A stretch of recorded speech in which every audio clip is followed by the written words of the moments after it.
तो आज हम स्टार्ट करने आ रहे हैं क्लास 9th एक्सरसाइज 12.1 स्टैटिस्टिक्स। ये आखिरी चैप्टर है इस क्लास का तुम्हारा, ठीक है। इसमें एक ही एक्सरसाइज बची थी, इसका इंट्रोडक्शन पार्ट हमने पहले ही देख लिया। तो ये जो इसका देखो, इसमें 9 क्वेश्चन है, काफ़ी मतलब बड़े बड़े क्वेश्चन होते हैं इसमें। तो मैंने क्या किया है कि इस वाली वीडियो में 1 से लेकर 5 क्वेश्चन तक और अगली वाली वीडियो में बाकी बचे हुए कर देंगे कंप्लीट, ठीक है। पहला क्वेश्चन देखते हैं। तो क्वेश्चन में क्या बोला है कि एक सर्वे क्वेश्चन था, इसमें काफ़ी लंबा चौड़ा, मैंने शॉर्टकट में लिखा है। एक सर्वे किया गया है वुमेन्स पे इतने से लेके इतनी उम्र तक, ठीक है। उनकी इलनेस और डेथ के कॉजेज़ को देखते हुए कि इस कारण की वजह से उनकी डेथ वगैरह हो रही है, तो क्या कारण है। इसमें 3 क्वेश्चन पूछे गए हैं। एक ग्राफिकली रिप्रेजेंट करना है, एक मेजर कॉज बताना है और एक ask teacher about the second. Major cause के बारे में टीचर से पूछना है कि वो ऐसा क्यों होता है, ठीक है। तो देखो, पहले इस क्वेश्चन को थोड़ा रीड कर लेते हैं। सबसे पहले देखो, रिप्रोडक्टिव हेल्थ कंडीशन, उसकी वजह से जो उनका डेथ रेट है वो है 31.8। फिर आता है न्यूरोसाइकेट्रिक कंडीशन, यानी कि बेसिकली दिमाग से रिलेटेड जितनी भी चीज़ें होती हैं उनका रेशो है 25.4। इंजरीज, छोटी मोटी चोट लगने की वजह से 12.4।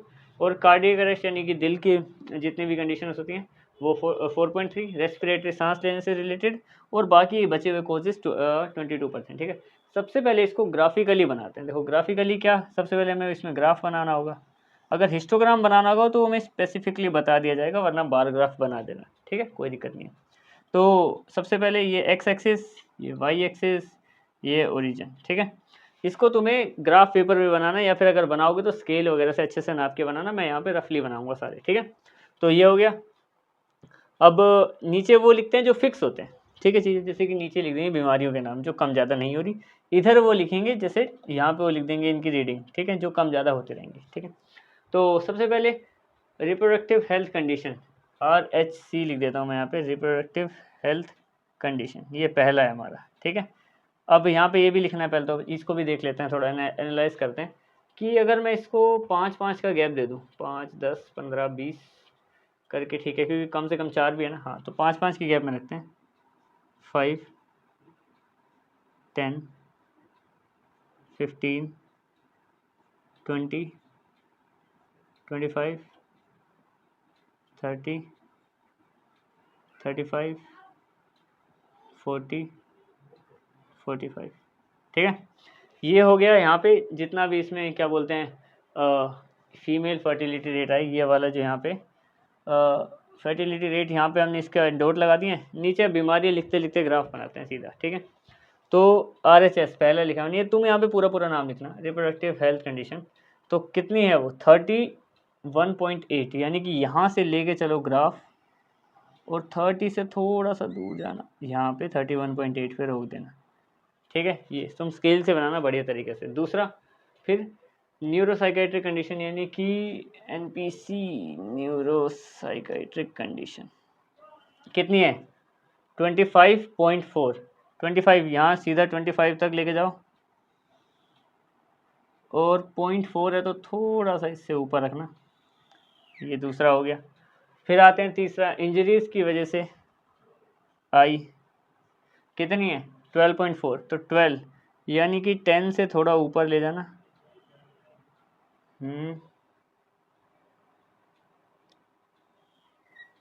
ये ठीक है। उसके बाद अगर डिस्कस करें तो कार्डियक कंडीशंस, यानी CC लिख देते हैं यहाँ पे। ये कितनी है, 4.3, यानी कि 5 से भी कम है, इससे भी कम है। ये 4.3 इतना मान लेते हैं, ठीक है। उसके बाद रेस्पिरेटरी कंडीशंस RC,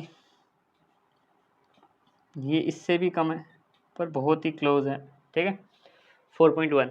बाकी अदर केसेस 22 तक लेके जाओ इसको। अदर केसेस OC लिख दिया मैंने यहाँ पे 22। तो ये है 20, ये यहाँ और इससे थोड़ा सा और ऊपर ले जाना, थोड़ा सा और ऊपर कर दो इसको। हाँ इतना ठीक है, 25 से नीचे ही है, ठीक है। तो ये बन गया हमारा ग्राफ इसके लिए, ठीक है। ये हमारी यहाँ पे जितने भी थी बीमारी यहाँ पे हमने वो लिखा है नाम इनके, और इस तरफ ये हमारी क्या बोलते हैं रेट आ गया। इसको ऐसे यहाँ पे ऐसे एरो लगा के यहाँ पे लिख देना, फीमेल फर्टिलिटी रेट, ठीक है। ये हो गया। तो ये तुम्हारा पहले बन गया ग्राफिकली। अब दूसरा देखो कि मेजर केसेस क्या हैं, सबसे ज़्यादा केसेस क्या हैं। तो सबसे ज़्यादा केसेस हैं हमारे, दूसरे का आंसर है रिप्रोडक्टिव हेल्थ कंडीशन, ठीक है। और अब इसमें थर्ड में क्या पूछा है कि इसका कारण क्या है कि रिप्रोडक्टिव हेल्थ कंडीशन की वजह से जितनी भी उनकी डेथ या बीमारियां हो रही हैं उनको, तो उसका रीज़न क्या है। रीज़न ये है कि वो ठीक से अवेयर नहीं है, ठीक है, लैक ऑफ अवेयरनेस। यहाँ पे हम लिखेंगे lack of awareness and treatment, ये इसका एग्जैक्ट मीनिंग भी हो जाएगा और रीज़न भी हो जाएगा, ठीक है। तो यहाँ पे हमारा पहला क्वेश्चन कंप्लीट हो गया। अब हम आते हैं इसके क्वेश्चन नंबर 2 पे। अब हम आते हैं इसके क्वेश्चन नंबर 2 में। देखो क्वेश्चन नंबर 2 में हमें क्या बोला है कि इसमें ये बताना है कि डाटा ऑफ गर्ल्स बतानी है पर 1000 बॉयज़ किस किस जगह में। जैसे शेड्यूल कास्ट की बात अगर हम करें तो यहाँ पे पर 1000 बॉयज़ में 940 गर्ल्स हैं, ठीक है। फिर शेड्यूल ट्राइब्स की बात करें तो 970 है। Non schedule non SC ST non schedule caste non schedule tribe की बात करें तो 920 आती है पर 1000 के ऊपर, मतलब 1000 बॉयज़ पे, ठीक है। तो बैकवर्ड डिस्ट्रिक्ट्स की बात करें 950, ऐसे ऐसे करके सबका बता रखा है कि शहरों में 910 है 1000 लड़कों में, और अगर गांव की बात करें तो 930 है। तो इसमें सबसे पहले हमें एक बार ग्राफ बनाना है, दूसरा कंक्लूजन बताना है, बस इतना सा क्वेश्चन है, ठीक है। तो बार ग्राफ बनाना स्टार्ट करते हैं। ये हो गया हमारा एक्स एक्सिस, ये हो गया वाई एक्सिस, ये हो गया ओरिजिन, ठीक है। अब देखो सबसे पहले तो देखो दो चीज़ें समझनी पड़ेगी तुम्हें। नीचे हमें पता है कि वो चीज़ लिखेंगे जो फिक्स होती है ना, ये वाली, यहाँ पे ये सब लिख देंगे। देखो SC ST non SC ST backward district non backward district rural urban, ठीक है। तो यहाँ पे तो हम सीधा सीधा लिखेंगे, जैसे कि मैंने लिख दिया, मान लो SC लिखा सबसे पहले, ये, ठीक है। लेकिन यहाँ पे ये समझो कि हम यहाँ पे जब नंबर लिखते हैं ना तो उनके बीच में इक्वल स्पेस होना चाहिए। जैसे मैंने पिछली बार 5, 10, 15, 20 लिया था, यानी कि हर एक स्पेस बराबर था।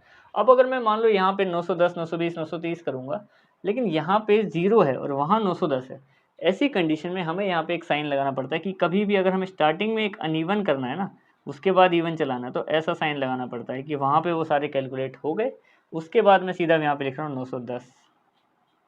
आई बात समझ में। यहाँ पे लिख दिया मैंने 920, क्योंकि ये 0 था, ठीक है, इसलिए करना पड़ता है सारे गैप बराबर करने के लिए। ये आ गया 930, 40, 50, 60, 70, 80, 90। बस अब ग्राफ बनाते हैं जल्दी जल्दी। देखो सबसे पहले SC में कितने हैं, ये आते हैं हमारे 940, यानी कि यहाँ से हमारा बार ग्राफ जाएगा 940 को छू के वापस आ जाएगा। दूसरा ST में कितने हैं, ST की अगर हम बात करें तो 970, सबसे मैक्सिमम इसी में ही, ये ऐसे 970 तक गया फिर वापस, ठीक है। नॉन SC SC की बात करें तो नॉन SC और ST इनकी बात करें अगर हम लोग तो कितने 920, यहाँ से जाएंगे 920 पे वापस, ये, हाँ ठीक है। अब बात करते हैं बैकवर्ड डिस्ट्रिक्ट्स की, यानी कि आ गया बैकवर्ड डिस्ट्रिक्ट्स, तो इसमें कितना आ रहा है 950 तक जाना ऊपर, फिर वापस नीचे। फिर नॉन बैकवर्ड डिस्ट्रिक्ट्स यानी कि NBD, नॉन बैकवर्ड डिस्ट्रिक्ट्स में कितने 920, यहाँ पे भी इसके बराबर ही आएगा सेम, ये आ गया 920। अब बात करें रूरल यानी कि ग्रामीण इलाके, जो भी गांव के इलाके हैं, 930 यहाँ से जाएंगे रूरल में, ये हो गए 9, इनसे तो ऊपर ही है, हाँ 930, इसको थोड़ा एक्सटेंड कर लेते हैं। अब अर्बन जो शहर वाले इलाके हैं उसमें है 910, सबसे कम शहरों में ही है ये। तो ये इसका बार ग्राफ हमारा रेडी हो गया। दूसरा क्वेश्चन की बात, इसका जो दूसरा पार्ट है उसकी बात करें तो कंक्लूजन में बताना है हमें कि कंक्लूजन क्या है। तो कंक्लूजन हम ये बताएंगे कि इससे हमें ये समझ में आता है कि सबसे पहले तो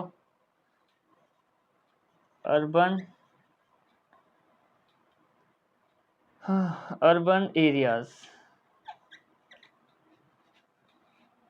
हैव लीस्ट गर्ल्स पर बॉय पर 10,000, नहीं 10,000, 1000 बॉयज़, एंड, और दूसरा सबसे ज़्यादा किस में ST, एंड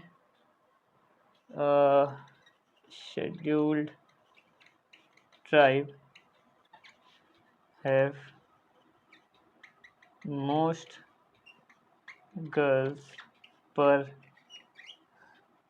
1000 बॉयज़। ये हमारा कंक्लूज़न है कि इस जगह में सबसे कम है और इस जगह में सबसे ज़्यादा है। ठीक है, ये क्वेश्चन नंबर 2 भी हो गया। अब आते हैं इसके क्वेश्चन नंबर 3 पे। अब हम आते हैं इसके क्वेश्चन नंबर 3 में। देखो क्वेश्चन नंबर 3 में हमें क्या बोला है कि पॉलिटिकल पार्टीज वोन सीट्स, यानी कि इस पे भी हमें 2 क्वेश्चन है, बार ग्राफ बनाना है और सीधा बताना है कि एक छोटा सा कि सबसे ज़्यादा सीट किसने जीती। पहले बार ग्राफ पे ही आते हैं, पहला पार्ट है हमारा।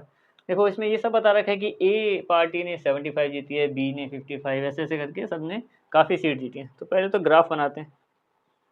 ये बना दिया हमने graph, x axis, y axis और ओरिजिन। ठीक है, अब देखो यहाँ पे हमें क्या करना है, सिर्फ ये 6 पार्टी ये सब बनाना है। गैप्स देख लो कितना 10 है, बाकी नंबर सब अलग अलग ही हैं। 5 का बनाएंगे तो 5 में 80 यानी 16 बनाने पड़ेंगे। 10-10 का गैप कर लेते हैं। 10, 20, 30, 40, 50, 60, 70, 80, 90, 100। ठीक है, ये हमने मान लिया। यहाँ पे मेरे को वैसा निशान नहीं लगाना पड़ा क्योंकि सब सारे डिस्टेंस बराबर है, जितना यहाँ दूरी है उतनी ओरिजिन से यहाँ पे भी, इसलिए मेरे को वैसा निशान नहीं लगाना पड़ा। ठीक है, अब स्टार्ट करते हैं इसका ग्राफ बनाना। ए ने कितना जीता, 75।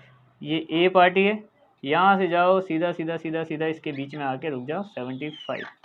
बी ने कितना जीता, बी ने जीते हैं 55, यानी कि यहाँ से आगे बढ़ो बढ़ो बढ़ो बढ़ो और यहाँ पे आके रुक जाओ, ये 55।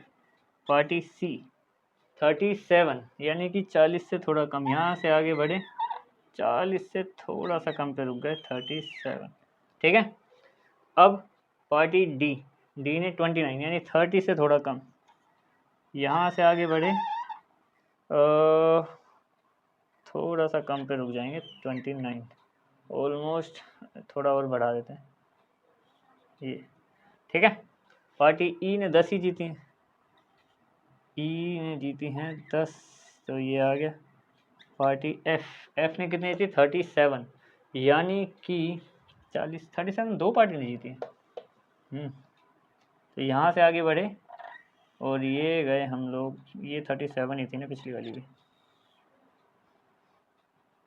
थोड़ा सा और बढ़ा देते हैं इसको इतना। तो ये हमारा बार ग्राफ तैयार हो गया सारी पार्टीज़ के हिसाब से।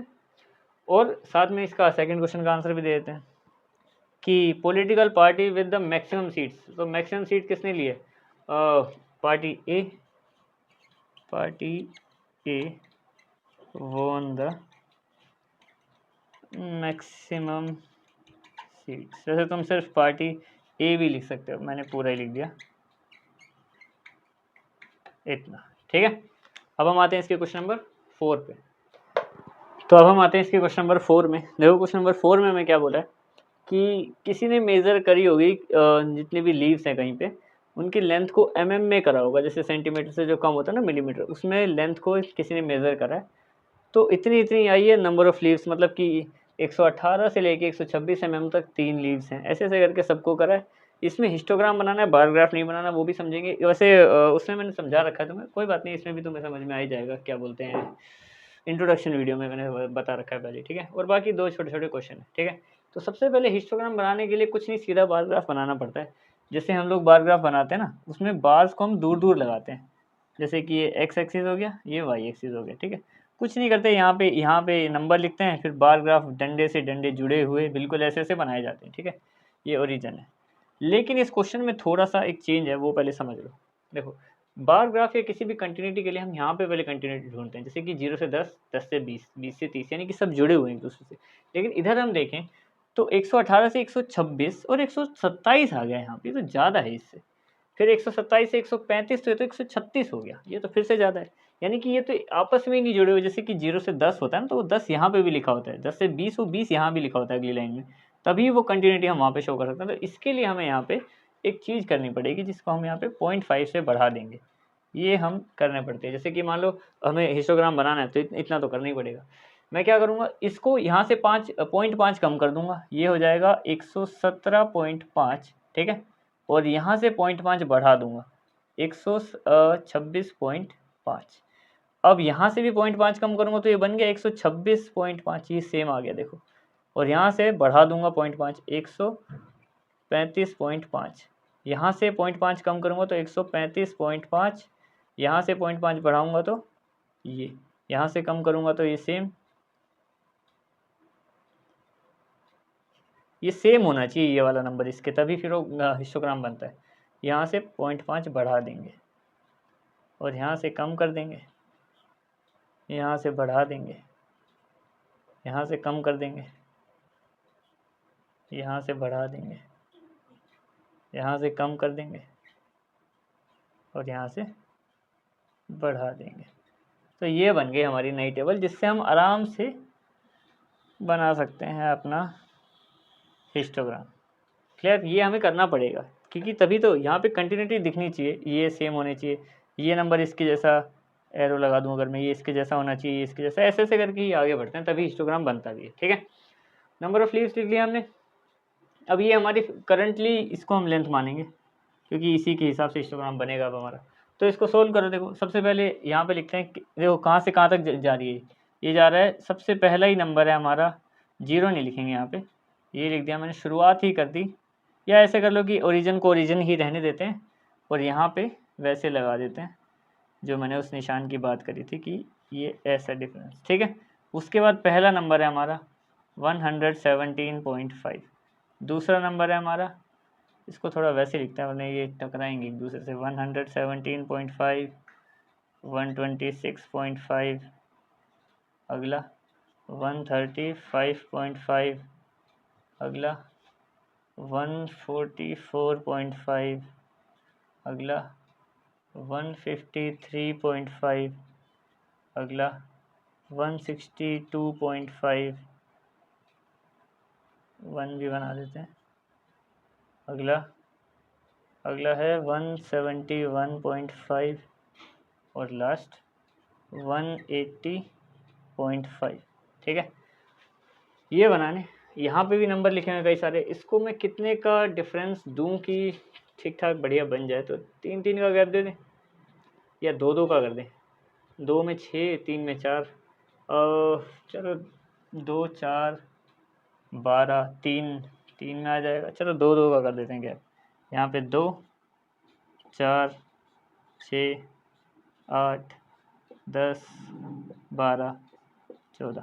ठीक है, ये अपनी मर्ज़ी से दिए जाते हैं गैप, तुम चाहे 3-3 का दे दो, चाहे 2-2 का, 1-1 का भी दे दो। ठीक है, तो अब देखो पहला कितना है, 117 से 126, ये 3 तक लेके जाओ इसको, यहाँ से ये गया 3 तक, 2 और 4 के बीच में। अगला 126 से 135, 5, ये गया यहाँ से। हिस्टोग्राम यही होता है, ये दोनों जुड़े हुए होते हैं, मतलब बिल्डिंग से बिल्डिंग अटैच होती है। अच्छा, 135 से 144.5 पे 9, यहाँ से गए और इन दोनों के बीच में आके नीचे आ गए वापस। अगला 53 तक 12, ये गए यहाँ से 12 तक और ये नीचे आ गए वापस। फिर ये 162, 5, 5, 5, 5, ये आ जाएगा 5। फिर 171 तक 4 आ जाएगा यहाँ पे। फिर आएगा 180, आखिरी 2 तो आ गया ये। तो ये हमारी बिल्डिंग तैयार है। ठीक है, एस गाड़ी बन गया। तो ड्रो हिस्टोग्राम तो बन गया अपना। अब 2 क्वेश्चन के जवाब दे देते हैं। Is there any suitable graphical, मतलब ये जो हमने हिस्टोग्राम बनाया, क्या हम इसकी जगह कुछ और भी बना सकते थे? देखो बार ग्राफ तो नहीं बन सकता क्योंकि दूर दूर तो नहीं हो सकते। ठीक है, लेकिन इसकी जगह फ्रीक्वेंसी पॉलीगन होता है, वो बन सकता था। फ्रीक्वेंसी पॉलीगन कहते हैं उसको, वो यहाँ पे हम बना सकते थे, वो हम आगे आने वाले क्वेश्चंस में देखेंगे। ठीक है, इसका आंसर ये हो गया कि फ्रीक्वेंसी पॉलीगन की सहायता से हम और भी इसी को रिप्रेजेंट कर सकते हैं। आगे कंक्लूजन की बात करें, कंक्लूजन इससे हमें ये समझ में आ रहा है कि that the maximum number of leaves are 153 mm long, कि यहाँ पे देखो इसमें हमें दिख रहा है कि सबसे ज़्यादा 12 mm लॉन्ग, मतलब 153, जो 12 लीव्स हैं वो 114 से 153 तक आ रहे हैं। ठीक है, तो क्या सबसे ज़्यादा जो लीव्स हैं वो 153 हैं? देखो यहाँ पे हमें इतना ज़रूर पता चल रहा है कि 114 से 153 है, और 153 ही है, ये हमें नहीं पता, यानी कि 153 ही है, ये उनके बीच में नंबर है वो तो हमें पता है, लेकिन ये हम नहीं कह सकते, तो हम यहाँ पे लिखेंगे नो और रीज़न देंगे मैक्सिमम हाइट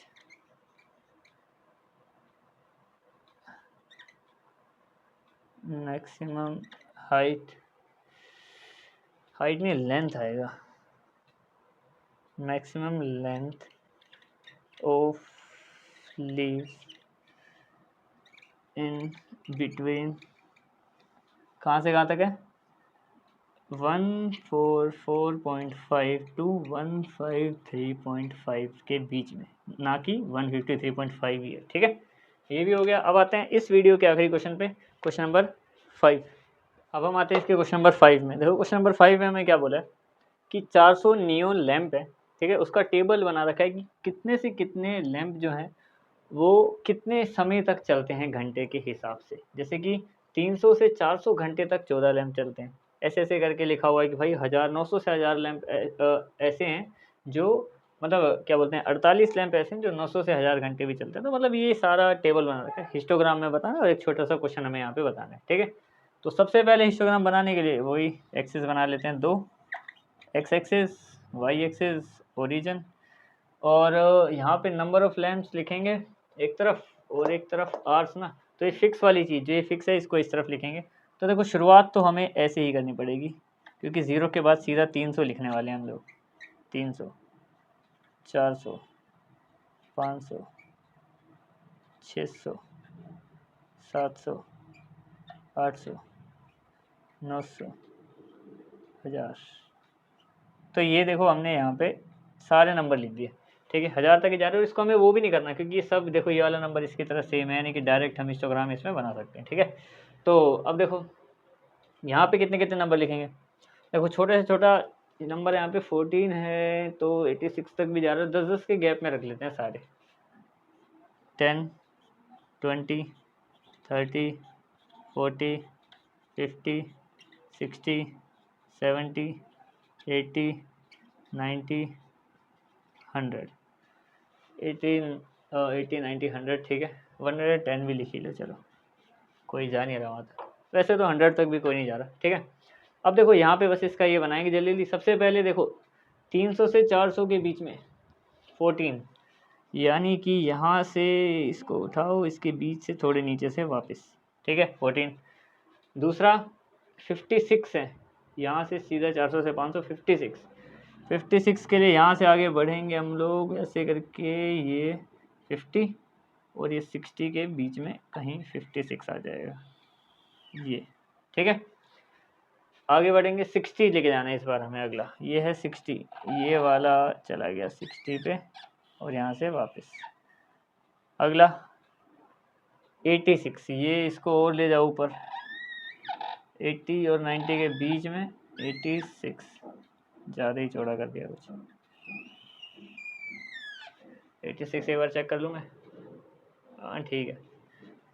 अब अगला 74, यानी कि 70 है ना यहाँ पे, तो इससे थोड़ा ऊपर ले से यहाँ से वापस कर लेंगे नीचे। ठीक है, आगे है 62, 60, ये वाला पूरा 60 था, ये वाला इससे थोड़ा सा ऊपर 62, ये ऐसे। ठीक है, 60 और 62। अगला है 48 की बात करें तो वो 50 से थोड़ा नीचे ना, ये अगर मान लो 50 यहाँ है तो इससे थोड़ा नीचे ये 48, ये हमारा हिस्टोग्राम यहाँ पे तैयार हो गया। ठीक है, क्लियर है। तुम इसको बढ़िया स्केल से बनाओगे तो तुम्हारा भी ऐसी है कि लगभग शेप, मैंने भी ऐसा नहीं है कि काफ़ी मतलब गलत क्या अलग बनाए, पर मतलब तुम्हारी भी ऐसी है कि तुम अच्छे से नाप के करना। तो एक क्वेश्चन का जवाब दे देते हैं कि how many lamps our life time for more than have a life time for more than 700 year. 700 से ज़्यादा जो ये हैं, ये कितने लैम्प हैं जो 700 से ज़्यादा चल सकते हैं। ये भी चल सकते हैं, ये भी चल सकते हैं, ये भी चल सकते हैं, सबको बस प्लस कर देंगे यहाँ पे और कुछ नहीं। ठीक है, तो कैलकुलेट कर लो, ये हो गया 74 + 62 + 48 = 184 लैम्प्स। तो ऐसे लैम्प्स कितने हैं, वो हैं 184 जो कि 700 घंटे से ज़्यादा टिक सकते हैं। ठीक है, तो ये वाला क्वेश्चन भी कंप्लीट हो गया। और इस वीडियो में आज के लिए इतना ही, मिलते हैं इसके नेक्स्ट पार्ट में। That's it.